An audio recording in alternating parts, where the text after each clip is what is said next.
আমার নাম আনিকা। আমার রূপ ছিল চোখে পড়ার মতো, কিন্তু বিয়ের পর থেকে এক অদ্ভুত ঘটনার সম্মুখীন হই আমি। আমার শ্বশুরমশাই প্রতিদিন রাতে কোনো না কোনো অজুহাতে আমার ঘরে আসতেন আমার সেবা যত্ন নেওয়ার জন্য। আমার জীবনের এই সত্য কাহিনী শুনলে আপনারাও হয়তো অবাক হবেন। আমার সাথে এক বিরাট প্রতারণা করা হয়েছিল।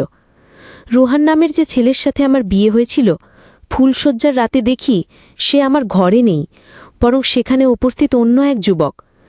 ফুলশয্যার রাতে আমি যখন আমার স্বামীর জন্য অপেক্ষা করছিলাম, তখন আমার শ্বশুরমশাই রোহানকে অর্থাৎ নিজের ছেলেকে সঙ্গে নিয়ে আমার ঘরে প্রবেশ করেন। আমি তো এই দৃশ্য দেখে অবাক হয়েছিলাম যে শ্বশুরমশাই কেন এভাবে নিজের ছেলেকে ধরে আমার ঘরে নিয়ে এসেছেন। এরপর বর আমার কাছে এসে হঠাৎ আমার কানের কাছে চেঁচিয়ে বলে, কই গো নতুন বউ, আমার চকলেটটা দাও দেখি, বাবা বলেছেন চকলেট তোমার কাছেই আছে। বরের এই অস্বাভাবিক আচরণে আমার সন্দেহ হয়। আমি তার মুখ থেকে পাগড়িটা সরিয়ে যখন তাকালাম, আমার পায়ের তলার মাটি কেঁপে ওঠে। মণ্ডপে যে ছেলের সাথে আমার বিয়ে হয়েছিল, এ তো সে নয়। ছেলেটার অদ্ভুত আচরণ দেখে আমি ভয় পেয়ে ঘর থেকে বেরিয়ে যাই এবং চিৎকার করে শ্বশুরমশাইকে ডাকতে থাকি। শ্বশুরমশাই আমার চিৎকার শুনে কাছে এলে আমি তাকে কাঁদতে কাঁদতে বলি, বাবা, আপনি কাকে আমার ঘরে রেখে গেছেন? ও তো স্বাভাবিক নয়। আমার তো রোহানের সাথে বিয়ে হয়েছে। রোহান কোথায়? শ্বশুরমশাই তখন এক রহস্যময় হাসি দিয়ে আমার কাঁধে হাত রেখে বললেন, বৌমা, এই তো রোহান, এই আমার একমাত্র ছেলে যার সাথে তোমার বিয়ে হয়েছে। এই ছেলেই তোমার স্বামী। যাও, ভেতরে যাও। আমি আতঙ্কিত হয়ে বললাম, বাবা, আপনি একবার ভেতরে এসে দেখুন, এই ছেলেটা রোহান নয়, এর সাথে আমার বিয়ে হয়নি। কিন্তু আমার শ্বশুরমশাই আমার কোনো কথা না শুনে আমাকে জোর করে ঘরের ভেতর ঠেলে দিয়ে বাইরে থেকে দরজা বন্ধ করে দেন। সারা রাত আমাকে সেই অস্বাভাবিক ছেলেটির সাথেই কাটাতে হয়। আমি বুঝতে পারছিলাম যে আমাদের সাথে বিরাট বড় এক ছলনা করা হয়েছে। আমি স্বপ্নেও ভাবতে পারিনি আমার জীবনে এমন কালো দিন নেমে আসবে। সেই মুহূর্তে আমার মাথা কাজ করা বন্ধ করে দিয়েছিল। আমি বুঝে উঠতে পারছিলাম না আমার কি করা উচিত। পরের দিন সকালে আমি আমার বাবা মাকে ফোন করে সব ঘটনা জানাই। তারা আমার শ্বশুরবাড়িতে এলে আমি তাদের খুলে বলি যে কিভাবে শ্বশুরমশাই তাদের কর্মচারীর ছবি দেখিয়ে আমার বিয়ে তার মানসিক ভারসাম্যহীন ছেলের সাথে দিয়েছেন। আমার সব কথা শুনে মা আমাকে একটি চড় মেরে বললেন, তোর লজ্জা করে না নিজের শ্বশুরমশাইয়ের নামে এমন মিথ্যা অপবাদ দিতে? আমি মাকে বললাম, মা, তুমি আমার কথা বিশ্বাস করছো না? চলো আমার সাথে, আমি তোমাদের ওপরে নিয়ে গিয়ে দেখাচ্ছি যে ছেলেটা কাল রাতে আমার সাথে ছিল সে আসলে কে। আমি যখন বাবা মাকে টেনে ওপরের ঘরে নিয়ে গেলাম সেই ছেলেটাকে দেখানোর জন্য, তখন দেখি সব ঘর ফাঁকা, ছেলেটা কোথাও নেই। তখন আমার মা আমার হাত ধরে টেনে বললেন, যার সাথে তোর বিয়ে হয়েছে সেই রোহানের সাথে তো আমরা এখানে এসেই দেখা করেছি। রোহান আমাদের সাথে দেখা করে নিজের কাজে বেরিয়ে গেছে। সে তো সম্পূর্ণ সুস্থ আর স্বাভাবিক। সে অস্বাভাবিক হবে কেন? তোর কথা শুনে মনে হচ্ছে তুই আমাদের বোকা বানানোর চেষ্টা করছিস। ব্যাকানিকা, একটা কথা ভালো করে শুনে রাখ, এরপর যদি আমাদের ফোন করে বিরক্ত করিস, আমরা ভুলে যাব যে আমাদের কোনো মেয়ে ছিল। তোর জন্য আজ আমাদের সম্মান ধুলোয় মিশে গেল। ঠিক সেই সময় আমার শ্বশুরমশাই মুচকি হেসে আমার বাবা মাকে বললেন, হয়তো আমার ছেলের সাথে আপনার মেয়ের কোনো বিষয় নিয়ে মনোমালিন্য হয়েছে, তাইও রেগে গিয়ে আপনাদের ফোন করে ডেকেছে। এরপর আমার শ্বশুর আমার কাছে এসে খুব স্নেহের সাথে আমার মাথায় হাত বুলিয়ে বললেন, দেখো বৌমা, যা হওয়ার তা তো হয়েই গেছে। এখন সবকিছু মেনে নিয়ে এই বাড়িতেই থাকো এবং আমাকে সন্তুষ্ট রাখো। শ্বশুরমশার কথা শুনে আমি রেগে গিয়ে বললাম, আপনার লজ্জা হওয়া উচিত। আপনি আমার মতো একটা তরুণী মেয়ের জীবনটা নষ্ট করে দিয়েছেন, আর এখন বলছেন আমাকে সন্তুষ্ট রাখতে। সবকিছু জেনেও আপনি কেন আপনার মানসিক ভারসাম্যহীন ছেলের সাথে আমার বিয়ে দিলেন?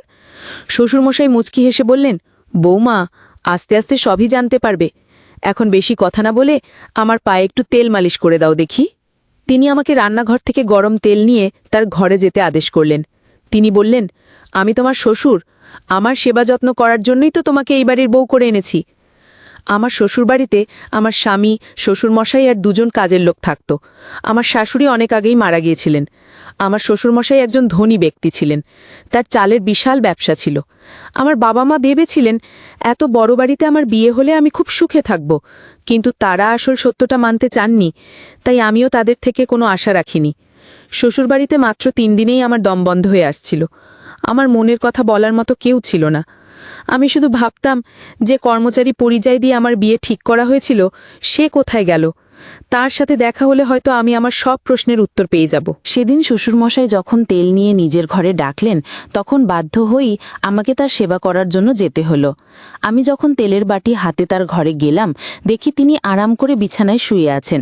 আমাকে দেখে বললেন, তাহলে ঠিক পথে এসেছ, নইলে কিভাবে আনতে হয় সেটা আমি ভালোই জানি।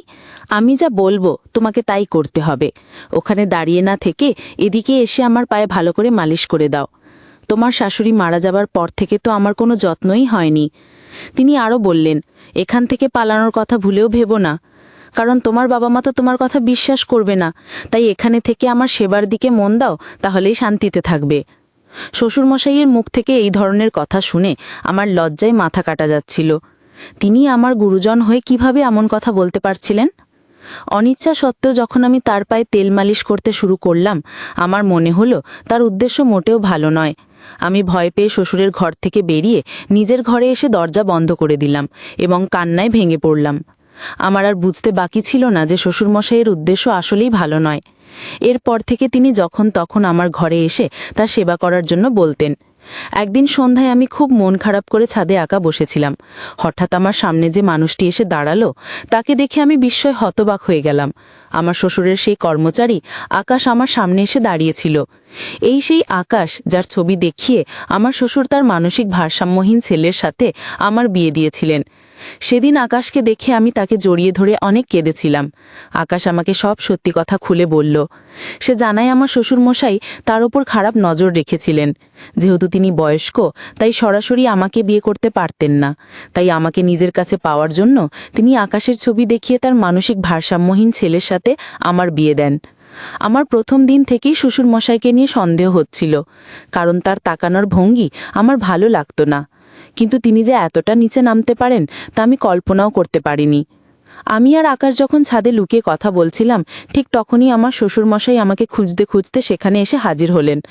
আমাদের দুজনকে একসাথে দেখে তিনি আকাশকে পুলিশের হাতে তুলে দেওয়ার হুমকি দিলেন এবং আমাকে বললেন, ছি বৌমা, তুমি আমার বাড়ির বউ হয়ে অন্য একটা ছেলের সাথে ছাদে লুকিয়ে প্রেম করছো? তোমার কি এর সাথে কোনো অবৈধ সম্পর্ক আছে? শ্বশুরমশাই সব কিছু জেনেও আমার ওপরে দোষ চাপানোর চেষ্টা করছিলেন। সেই সময় আকাশ আমার পক্ষ নিয়ে দাঁড়ালো এবং এমন এক সত্য প্রকাশ করল যা শুনে আমার পায়ের তলার মাটি সরে গেল। আকাশ জানায় যে বিয়ের মণ্ডপে আসলে আমার বিয়ে রোহনের সাথে হয়নি, হয়েছিল তার নিজের সাথেই। কারণ রোহন মানসিক ভারসাম্যহীন হওয়ায় সে বিয়ের নিয়মকানুন কিছুই বুঝত না।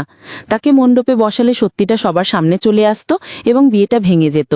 তাই শ্বশুরমশাই চালাকি করে তার কর্মচারী আকাশকেই বরের আসনে বসিয়ে আমার সাথে বিয়ে দিয়েছিলেন। বিয়ে হয়ে যাওয়ার পর মুখ বন্ধ রাখার জন্য শ্বশুরমশাই আকাশকে 5 লক্ষ টাকা দিয়েছিলেন। আকাশ খুব গরিব ঘরের ছেলে হওয়ায় পরিবারের কথা ভেবে টাকাটা নিয়েছিল। কিন্তু পরে সে নিজের ভুল বুঝতে পারে যে টাকার জন্য সে আমার জীবনটা নষ্ট করেছে। তাই সে অনুতপ্ত হয়ে আমাকে সব সত্যি কথা বলতে এসেছিল। শ্বশুরমশাই এই পুরো পরিকল্পনাটি করেছিলেন শুধুমাত্র তার নিজের নোংরা উদ্দেশ্য পূরণ করার জন্য। তার ছেলে যেহেতু ভারসাম্যহীন ছিল, সেই সুযোগকে কাজে লাগিয়ে তিনি আমাকে বাড়ির বউ করে এনেছিলেন, যাতে তিনি আমার সাথে তার খারাপ ইচ্ছাগুলো পূরণ করতে পারেন। সব সত্যি জানার পর আমি শ্বশুরের সামনেই আকাশকে বললাম, সবার সামনে আগুনের সাক্ষী রেখে যখন তোমার সাথেই আমার বিয়ে হয়েছে, তাহলে তুমি কি আমাকে স্ত্রীর মর্যাদা দেবে? তুমি কি আমাকে তোমার বাড়ি নিয়ে যাবে?